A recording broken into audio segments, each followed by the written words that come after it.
ngehora lesikhombisa sigwethulela zona bukhome komkhulu le-SABC e-Auckland Park eGoli nazo ezinohlonze kusihlwa nje. We stressed that we are going to be having 3 themes: solidarity, equality and sustainable development. Umengameli wezwe uCyril Ramaphosa uselichaze njengolube impumelelo uhambo lwakhe lokuyoba ingxenye yomhlangano iWorld Economic Forum eDavos eSwitzerland. This picture you claim was sent from you can never be found by experts on the phone of the respondent. Do you have any comment? Kuqhubekile namhlanje ukuhlonywa ngemibuzo kaAndiswa Mengo usuku lwesishiyagalombili lwesigcawu esihlalele isikhalo esifakwe ngumengameli wamajaji e-Eastern Cape ijaji uSelby Mbenenge.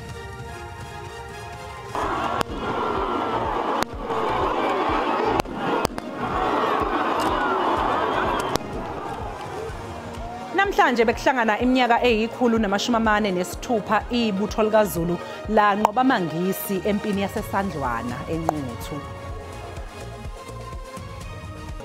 Mbukelisi kubingelele sikwamukele indabeni zakusihlwa enizethulelwa unoxolo uMamtshali wakwaMwali ihlabangane elimhlophe qwa ake sibhekeke ukuthi iziphi esihamba nazo namhlanje.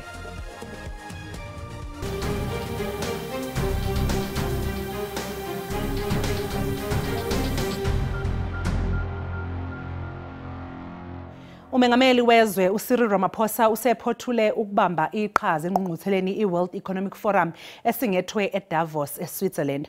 Umengameli uchaze uhambo lwakhe njengoluyimpumelelo futhi lunezithelo kanti iNingizimu Afrika isebenzisele engqungquthela ukugqamisa ihloko ezizoba seqhulwini engqungqutheleni iG20 ezosingathwa kuleli. Stressed that we are going to be having 3 themes: solidarity, equality and sustainable development. These are themes that we would like the G20 to add a lot of substance to in terms of enhancing cooperation in the world and building consensus around the issue of solidarity so that more and more countries should act in solidarity with each other as we advance the interests of ordinary people, and also in advancing equality. There's inequality in countries and between nations, and we believe that this is an issue that should be addressed so that we promote more and more equality, particularly at the economic level, which is largely the area that the the G20 focuses on, and also on sustainable development so that the world has a greater capability of dealing with climate change, the financing thereof, and we outlined 4 priorities. Thanda ukuxwayisa ngokuthi ke lo mbiko olandelayo uqukethe amanye amagama athinta eziphathelene nezocansi. Umengameli wamajaji e-Eastern Cape ijaji uSelby Mbenenge namhlanje kuvele ukuthi kungenzeka ukuthi akazange amthumelele uAndiswa Mengo izithombe zesitho sakhe sangasese. Lokhu kudalulwe ongummeli kaMbenenge uAdvocate Moses Khakhane. U-Advocate Sikhakhane utshelele lesigcawu ukuthi kunongodo ozokwethula ubufakazi obuzophikisana nalokho okukhulunywe uAndiswa Mengo ngeinsolo zokuthi wathunyelelwa ijaji uMbenenge isithombe sobuntu bakhe. uSikhakhane uchaze izithombe ezibucayi ezake zathunyelwa uMbenenge zibhekiswe kongumabhalane wejaji uAndiswa Mengo. Evidence will be led that actually this picture you claim was sent from you can never be found by experts on the phone of the respondent. Do you have any comment? Okay, it is false that in this time we're talking about, or any time at all, you were sent K8 or any image of private parts or a private part. uSikhakhane usole uAndiswa Mengo ngokuthi ubufakazi asebethulile buyadukisa ngenxa yokuthi eminye imininingwane uye wayigodla phambi kwalesi sigcawu. He or she will not know that you send laughing emojis. Okay. Therefore, instead of, with the courage you had amassed, And I believe you say you had been fed up, you were tired of disgusting things as you called them, some of which were said by you, but you were tired of those from him. Yes. Lesi sicawu sizongenela osukwini lwesishiyagalolunye kusasa. I-ANC KwaZulu-Natal sinqume ukungasho lutho ngesinqumo sobuholi bukazwelonke be-ANC sokuhlela kabusha ubuholi beqembu esifundazweni. Emva kwenyanga kunokuqagela ngekusasa le-ANC esifundazweni kulandela ukungenzi kahle okhethweni olwalubanjwe ngoNhlaba nyakenye. Isigungu esiphezulu seqembu samemezela-ke isinqumo ngesonto eledlule. Kusazonqunywa-ke ukuthi ibuphi ubuholi obuzohlelwa kabusha. Emva kwezingxoxo ezithatha izinyanga isigungu esiphezulu se-ANC sigcine sesithathile isinqumo mayelana nekusasa lezifundazwe zalezi nkulu iKZN kanye neGauteng. I-ANC KwaZulu-Natal yagqemeka engeqwantwala ngokhetho ngonyaka oyedlule. Ukweseka kwayo kwehla kwafinyelela ngaphansi kwa-17%. Lokhu kuholele ekutheni abanye bangaphakathi eqenjini baze baphakamise ukuthi ubuholi balo bukazwelonke buthathe izinyathelo. Abaholi bamadlala ndawonye abafunanga ukuphendula imibuzo ngesinqumo se-NEC. On matters of the ANC, the current meetings that are happening in the ANC, we have agreed that in the ANC communication protocol, people who speak on behalf of the ANC, it's national officials. I-ANC ne-SACP bazwakalise ukweseka isinqumo sikaNgqongqoshe wamaphoyisa uMnumzane uSenzo Mchunu sokuhlakaza ithimba lamaphoyisa eliphenya ngokubulawa kosombusazwe. Leli thimba lasungulwa ngo-2018 kuhulumeni ukuze liphenye lamacala. uMchunu uveza ukuthi ngokubona kwakhe asisekho isidingo saleli thimba. Abaholi bamadlala ndawonye bathi kumele nalo leli thimba liphenywe kulandela izinsolo ezibhekiswe kulo. The police are involved in this thing. You see, the police are involved in this thing. If the police are involved in this thing, it is correct to disband them. Labaholi baphinde banxusa uhulumeni ukuthi avikele ibhange ithala elibhekene nezinkinga. Kanti COSATU ihlela ukubhekisha ngaphandle kwenkampani yensimbi i-ArcelorMittal SA esithe izovala ukusebenza kwayo KwaZulu-Natal naseGauteng okungaholela ekulahlekeni kwemisebenzi engaphezu kuka-3,000. Indaba ze-SABC ngingahenda Mhlongo eThekwini. Iqembu i-Economic Freedom Fighters selivulele ungqongqoshe wemisebenzi kahulumeni nengqalasizinda uDean McPherson icala lenkohlakalo. uMcPherson usolwa ngokugxambukela ezinhlelweni zamathenda. Iqembu ke iDA lichazele izinsolo njengamampunge. Ungqongqoshe wemisebenzi kahulumeni nenqalasizinda uDean McPherson obhekene nezinsolo zenkohlakalo ngemuva kokuba ayalela omunye wezisebenzi zomnyango ukuba akhokhele inkampani ephethwe abelungu. Ngokwe-email ebonwe yi-SABC, ungqongqoshe ubonakala ebuza ukuthi kungani le nkampani yayingakhokheliwe. We've got enough evidence. We've got an email from a minister demanding a payment for a specific contractor called Lone Rock Construction. Remember, the ministers, according to the members, executive members' ethics, he's got no role on the financial or operational matters of IDT. Unobhala jikelele we-EFF Marshall Dlamini uthi lolu daba luzodluliselwa nasekomitini lasephalamende. He says it on the email that naturally I don't have to get involved on this case, but this one for Lone Rock, because it's too close to his interest, he decided that I'm going to violate the members' ethics. iDA iyazichitha lezi zinsolo ezibhekiswe kungqongqoshe ojutshwe yileli qembu. There is absolutely no thread of truth to that. What happened here is that we've got a minister that's doing his job and that exposed corruption. La ungqongqoshe uthi kungumsebenzi kaNgqongqoshe uqinisekisa ukuthi kuhanjiswana nomgomo wokukhokhela izinkampani kungakapheli izinsuku eziyishumi-3. Mbukelo kwamanje sathi nje keqhu ngapha ngaseyitolo kanti uma ngabe sibuya sokuphathela udaba oluthile. There's nothing really about Khumbudzo that we need to respond to at the present moment, except there are reports that Hawks have finalized a report about alleged corruption. It ends there. Umengameli wezwe uCyril Ramaphosa ungaphansi kwengcindezi yokuthi athathele ungqongqoshe ofisi lakhe inyathelo njengoba kubikwa ukuthi uphenywa ngeinsolo zenkohlakalo.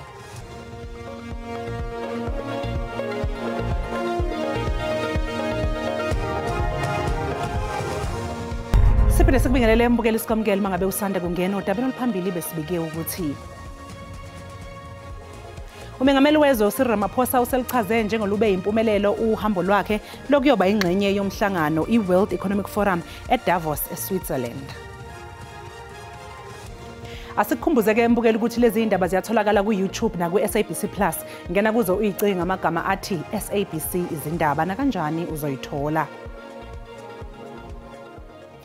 Umengameli uCyril Ramaphosa ubhekene nengcindezi yokuthi athathele ungqongqoshe ehhovisi lakhe inyathelo njengoba kunezinsolo zokuthi kunalapho angenzanga khona ubulungiswa. Ungqongqoshe ehhovisi likaMengameli uKhumbuzo Ntshabeni usolwa ngokuthi wanikezwa ithenda leyigidi 2,500 zamarandi ngenkathi ke esaphethe umasipala eLimpopo. Ama-Hawks aqinisekise ukuthi asaphenya. Omunye futhi ungqongqoshe obhekene nezinsolo, ungqongqoshe uKhumbuzo Ntshabeni ubhekene nezenkohlakalo insolo. Lo ngqongqoshe akusuyena oqala ku-ANC ukubhekana nezinsolo zenkohlakalo. Enyangeni ezedlule lo wayengungqongqoshe wezobulungiswa nosengungqongqoshe wezokuhlaliswa kwabantu manje uThembi Simelane naye uke wabhekana nezinsolo zokungayiphathi kahle ngenkathi eseyimeya umasipala ePolokwane. Nobhala jikelelo ANC uFikile Mbalula uthi njengamanje abe indaba abalinde uphenyo olusaqhubeka. There's nothing really about Khumbuzo that we need to respond to at the present moment, except there are reports that Hawks have finalized a report about alleged corruption. It ends there. We respond to something tangible when somebody is arrested. Senjalo, iqembu elisendaweni yesibili ngobukhulu okuyi-DA lifuna umengameli wezwe athathe inyathelo ngongqongqoshe ehhovisi lakhe. Mr. President, South Africans deserve better than the growing list of crooks in your cabinet. Do better. Ne-EFF ibe nombono ofanayo. The EFF calls for the immediate removal of Ntshabeni as the minister and the presidency who presides over the state security agents. Umhlaziyi wezombusazwe uSandile Swana naye ube novo ngokuthi yini okufanele enze umengameli mangabe eqoka ongqongqoshe. Once your skeletons fall out of the cupboard, as Bathabile Dlamini once pointed out, morally you should resign. Ungqongqoshe ehhovisi likaMengameli akakaphawuli ngalolu daba. Uphiko lwama-Hawks luthi ithele ezinhle imizamo yokulwa nezelelesi eqola abantu zisebenzisa i-internet. Inhloko yama-Hawks uLieutenant General Godfrey Libiya wexwayise abantu ukuthi bangangeni kulomgogo abasuke becushelwe wona Zigila Mkhuba. Ukusho lokhu njengoba kuqhubeka ingqungquthela ePitoli. Umkhuzi wamaphoyisa kuzwelonke uJenene uFani Masimula uthi le ngqungquthela izokwazi ukuza namasu aphusile okhebeza inswelabo yeqola abantu isebenzisa i-internet. We are looking forward that as a global organization, they have got the leverage to get information from the whole world, so they will share with us those best practices from other countries and new strategies. Uphiko lwama-Hawks luthi-ke ziningi izelelesi esezagaxwa amasongo kasigonyela zaphoswa eyiphaqeni ngenxa yalolu hlobo lobugebengu. We shall also highlight one matter where conviction has been secured for a person who have actually committed 50 counts of this kind of crime. Uphiko lulwa nobugebengu emhlabeni jikelele i-Interpol luthi izokazi Africa iyaye ibonakale njengendawo inswelabo eyithanda ukucaluza kuyo ichanase uma ngabe zenza lolu hlobo lobugebengu. We work on a product that's called the Africa Cyber Threat Regional Assessment that tries to identify what are the most prominent threats that are targeting the whole region. Ikameke sezabikwa abantu asebebezisuluza lolu hlobo abanye banokuthola ngisho imqhafazo evele SARS ethi abathumela imininingwane yabo abanye njalo kuthiwa bahlomule emncintiswaneni abangazange baze bayingenele abanye njalo bathola imeme ivele inkundleni zokuxhumana kuthiwe abatshali imadlana bazohlomula ngensavunsavu yemali. Uma ubona izinto ezikanjalo amaphoyisa athi wothi galo yephuka uthi nje nyawo zami ngibelethe ngoba uyokhihle esikanandi sezembe ezembulula nezishaqane zakho inswelaboya. Ingonyama kaZulu Misuzulu kaZwelithini ibonakale okokuqala emphakathini namhlanje njengoba kuhlangana iminyaka eyi146 ibutho likaZulu lanqoba amangisi empini yaseSandlwana eNquthu. Lokhu kembukeli kulandela phela ukuthi inkantolo ephakeme eseMgungundlovu isichithile isicelo seNdlovukazi uNtokozo kaMayisela sokuphikisa umgcaco wesilo noNomzamo Myeni.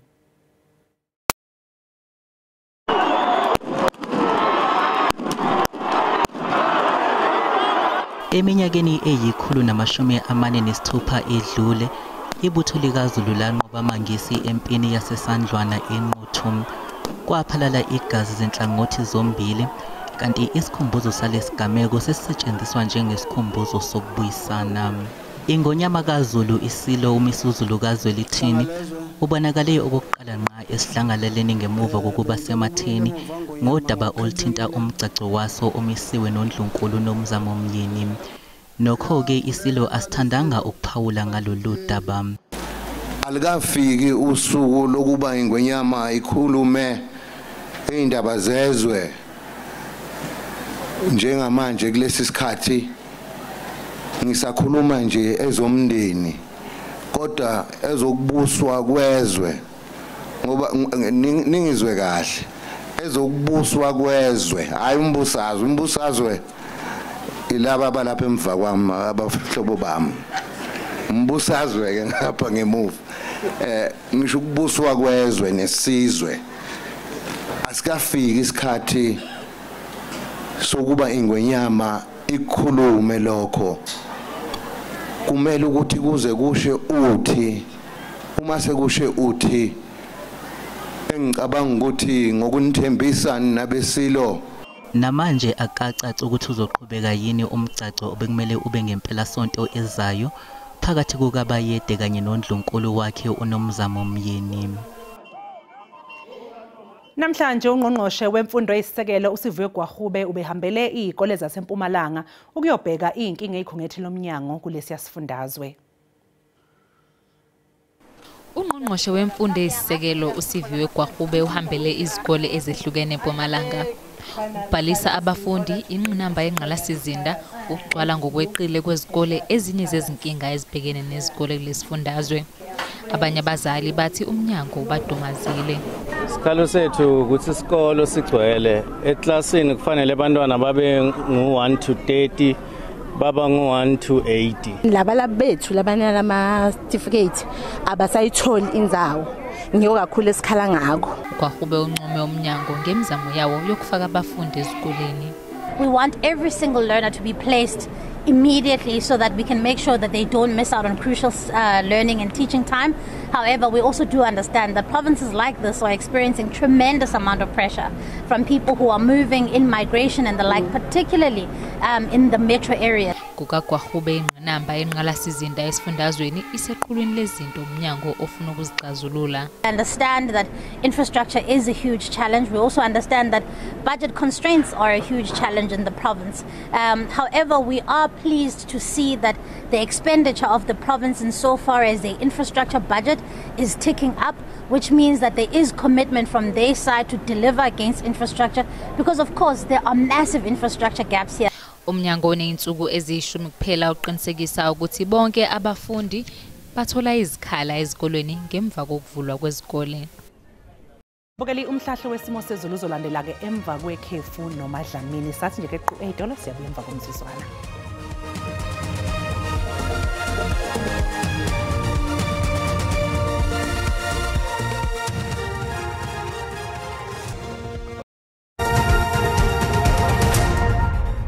Sanibonani nangomhlahlo wesimo sezulu sasihlwa kanjalo nakusasa ihlambi zemvuleni amandla kakhulu zilindelekile ukusukela efundazweni ezisenyakatho esentshonalanga yezwe kwehlele njalo efundazweni ezigudle ugu olisempumalanga kanti ke imoya izobe namandla kakhulu ke ngasogwini kaleka lokho kwezinye indawo zibe nje qwaqwa ngamafuli namathuba amancane kakhulu emvula lamathuba amancane emvula alindelekile ke kusasa engcene esentshonalanga maphakathi nezwe ukela ezifundazweni ezilapha enyakatho nemoya namandla kakhulu ke ngasogwini kanti ke entshonalanga yezwe kulindeleke ibhadu zenkungu ukusukela khona lapha ogwini olisentshonalanga kwehlele koliseningi izimo yezwe kanti ke kusasa kulindeleke ke noma ke isixwayiso sethu sithi ke imvula inamandla kakhulu engadala ngisho nobungozi izilindelekile kusukela lapha ke eNorthwest kanjalo nasesifundazweni eseNorthern Cape kanjalo nasesifundazweni sise Eastern Cape ukela kwaZulu Natal kanti ke ngasogwini kulindeleke imoya enamandla kakhulu engadala amagaga olwandle lapha olapha eningizimu Mpumalanga iyezwe kanti ihlambi zemvula zisalindelekile ezifundazweni ezilapha ogwini olusempumalanga yezwe kanjalo nawo lamagaga solwandle asalindelekile ke kusasa ishisandle ngasebhebhetheki isimlilo yoqobula lindelekile ezifundazweni eyiseNtshonalanga yezwe kanti ke make sibheke ke amazinga okushisa aphansi ke engxenye eyisenkabeni yezwe kulindele ukuthi liphole ke izulu lize lifudumale esifundazweni esikwaZulu Natal kakhulukazi ngasogwini olulapha eRichards Bay kanjalo nangasogwini oluseThekwini kwezinye indawo kulindele ukuthi lifudumale izulu kakhulukazi ke lapha engxenye eyiseningizimu koGeorge nakoThorweni esifundazweni eseGauteng la kweSelimpopo lizobe lipholile izulu ke kusihla nje kanti ke kusasa lobe lishisa kakhulu eMosina 32 degrees Celsius kwezinye ingxenye lithi ke ukushisa kakhulu kanti ke ngasengxenye emaphakathi nezwe ukela engxenye esempumalanga zobe likhipha umkhove jeni singakho sanamhlanje sibikezele sezulu makuze kube ngokuzayo kaDlamini Mntwana uthi ayixabene